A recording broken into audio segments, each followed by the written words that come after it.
Congress party ने शायद पढ़ा नहीं है कि महात्मा गांधी जी ने क्या कहा था वंदे मातरम के लिए। मैं पढ़ना चाहूंगा महात्मा गांधी जी ने क्या कहा था वंदे मातरम के लिए। Mahatma Gandhi on Vande Mataram, no matter what its source was and how and when it was composed, it has become a most powerful battle cry among Hindus and Muslims of Bengal during the partition days. It was anti-imperialistic cry. As a lad, when I knew nothing of Anandamath or even Bankim, its immortal author, Vande Mataram had gripped me. And when I heard it, sung it, it had enthralled me. I associated the purest national spirit with it. I repeat, I associated the purest national spirit with it. It never occurred to me that it was a Hindu song or meant only for Hindus. Unfortunately, we have fallen on evil days. Unfortunately, we have fallen on evil days. This is what Mahatma Gandhi said. Gandhi ji ने कहा दुखद दिन आ गए हैं। उसके आगे भी पढ़ देता हूं एक सेंटेंस गांधी जी का। And that was all pure gold. That was all. वो 6 छंद, that was all pure gold before has become base metal today. जो पहले प्योर गोल्ड था अब वो बेस मेटल बन गया है।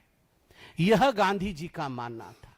और आज कांग्रेस पार्टी ने जानबूझकर तुष्टीकरण की राजनीति को बढ़ाया है। यह कोई राजनीतिक विषय नहीं है। हम भी इसमें पीछे नहीं हटने वाले हैं।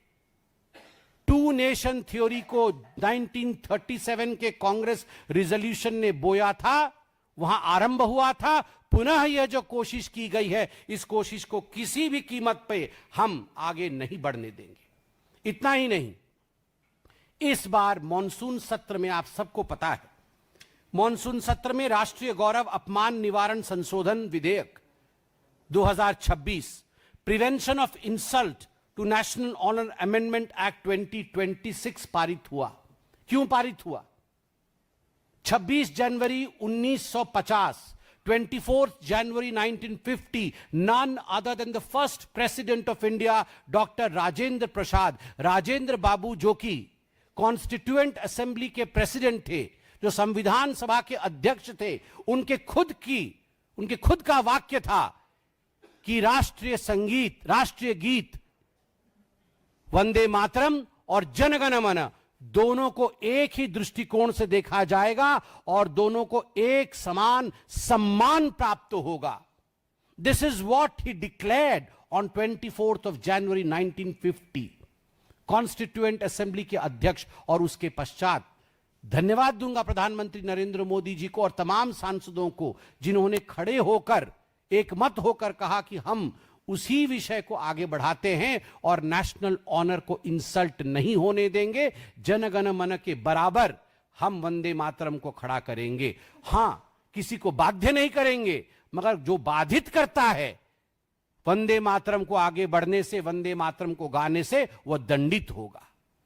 आप चिंता करिए किस प्रकार से बाधित करने की कोशिश की गई वंदे मातरम को, वह भी कांग्रेस के मुख्यालय में। आप मुझे यह बताइए, आज देश से मैं पूछता हूं, पार्लियामेंट बड़ा है या सीडब्ल्यूसी बड़ी है? किसके आधार पर देश चलेगा? पार्लियामेंट में जो निर्णय होंगे उसके आधार पर देश चलेगा, या फिर सीडब्ल्यूसी की कमिटी में जो निर्णय लिए जाएंगे, जो रिजोल्यूशन लिए जाएंगे, उसके आधार पर देश चलेगा? जब पार्लियामेंट में नियम बनते हैं, जब पार्लियामेंट में कानून पारित होते हैं, उस समय कांग्रेस पार्टी के लोग सीढ़ी में बैठे रहते हैं पार्लियामेंट में, वहां वेश बदल के आते हैं, वहां अपमानित करते हैं दूसरों को। कोई साधु बन के आता है, कोई साधुओं को पीटता है, वहां अपमान किया जाता है। जिस समय कानून पारित हो रहा होता है, आप कानून के विषय में कोई संबंध नहीं रखते हैं, वहां अंदर मौजूद नहीं रहते हैं, और सीडब्ल्यूसी में आप नया कानून बनाने की कोशिश कर रहे हैं। खबरदार, खबरदार, वंदे मातरम के साथ कोई खिलवाड़ नहीं होगी। हां, हम जानते हैं इसी राहुल गांधी जी ने अपने एक बंद बैठक में, जिसको मीडिया के बंधुओं ने उजागर किया था, यह ऐलान किया था, हां हम मुसलमानों की पार्टी है। उन्होंने कहा था हां हम मुसलमानों की पार्टी है, मगर उसका अर्थ यह नहीं है कि देश को आप इस प्रकार वंदे मातरम के माध्यम से विभाजित करने की कोशिश करेंगे। और वंदे मातरम, जैसे गांधी जी ने कहा, यह देश का गान है, यह मंत्र राष्ट्र का है, यह हिंदू और मुसलमानों के बीच में विभाजन का तरीका नहीं है। मैं आपको याद दिलाना चाहूंगा पंडित ओमकारनाथ ठाकुर का। पंडित ओमकारनाथ ठाकुर जो हमेशा कांग्रेस के अधिवेशन में वंदे मातरम संपूर्ण रूप से गाया करते थे, 1938 पे हरिपुरा अधिवेशन में इन्होंने इनकार कर दिया कि मैं नहीं गाऊंगा क्योंकि आप संपूर्ण वंदे मातरम का पठन अलाउ नहीं कर रहे हैं। नेहरू जी के सामने मना कर दिया। और 15 अगस्त 1947 जब देश आजाद हुआ तो वल्लभ भाई पटेल जी ने पंडित ओमकारनाथ ठाकुर, जो उस समय चेन्नई में होटल वुडलैंड में मौजूद थे, उन्हें फोन किया और उन्होंने वल्लभ भाई पटेल जी ने कहा कि आप वंदे मातरम गाइए ऑल इंडिया रेडियो में 6:30 बजे। उन्होंने कहा एक ही शर्त में गाऊंगा, अगर पूरा वंदे मातरम गाने का मुझे अनुमति मिलेगा। पूरा वंदे मातरम उन्होंने ऑल इंडिया रेडियो में 15 अगस्त 1947 को गाया। कांग्रेस के अंदर भी इसको लेकर मत विभाजन है। सी राजगोपालाचारी जी ने भी बड़े स्पष्ट शब्दों में कहा है, आज हमारे रिजोल्यूशन में वो अंकित है कि इस प्रकार से अगर जिन्ना की हर बात को मान ली जाएगी, इस प्रकार से अगर अपीजमेंट की हर बात को, तुष्टिकरण की हर बात को मान ली जाएगी और घुटने टेक दिए जाएंगे, तो वह दिन दूर नहीं जब देश सही दिशा में नहीं बढ़ेगा। और आज भी, आज इस प्रस्ताव में, आज इस रिजोल्यूशन में भारतीय जनता पार्टी के पदाधिकारी की बैठक में, पहली पदाधिकारी की बैठक में माननीय राष्ट्रीय अध्यक्ष जी ने निर्देश दिए हैं कि भारतीय जनता पार्टी का प्रत्येक कार्यकर्ता देश के प्रत्येक गली नुक्कड़ कोने में जाकर वंदे मातरम का यशोगान करेगा। वंदे मातरम के विषय में लोगों को हम बताएंगे। वंदे मातरम को लेकर जिस प्रकार की कुलछित राजनीति कांग्रेस पार्टी कर रही है, उसको लेकर हम आंदोलन खड़ा करेंगे।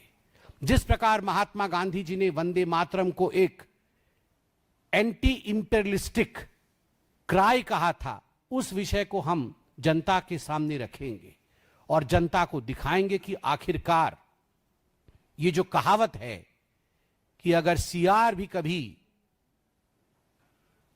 बाघ या सिंह का चमड़ा धारण करके अपने आप को सिंह दिखाने की कोशिश करता है, एक ना एक दिन दैट स्किन फॉल्स अपार्ट, एक ना एक दिन उसके अंदर की असलियत सामने आ ही जाती है। राष्ट्रभक्ति का लबादा ओढ़ करके कांग्रेस पार्टी आखिर अपने आप को कब तक छुपाए रखेगी? आज राष्ट्रभक्ति का लबादा पूर्णतः कांग्रेस पार्टी के ऊपर से गिर चुका है और उसके अंदर की तुष्टिकरण की राजनीति आज पूरा देश देख रहा है, मगर भारतीय जनता पार्टी यह होने नहीं देगी। बहुत बहुत धन्यवाद।